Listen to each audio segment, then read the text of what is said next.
Overtake करने को जाई ओलटी गला बस दुर्घटना रे 5 आहत। खोर्धा बलांगीर जातीय राजपथ बाणीगोछा थाना जामुसाही छक निकट ये दुर्घटना।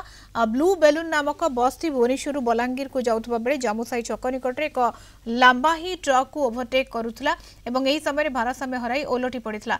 बस रे 35 जन यात्री रहिथिले, सेमानक मध्यरु 5 जन आहत होइछन्ति। बाणीगोछा पुलिस एवं दसपल्ला दमकल बाहिनी घटनास्थल रे पहुंची आहतों को उद्धार करी हॉस्पिटल रे भर्ती कराइथिले। अनेक बस यात्री मान को बलांगीर पठा जाइछि।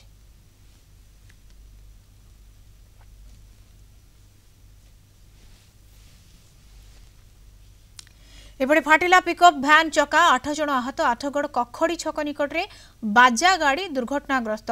एक भसाणी कार्य जोग देबाकू गला बेले ये दुर्घटना घटी। गाड़ीटी आग चकाटी फाटी जिबारु भारसाम्य हराई गछरे पिटी हिथिला।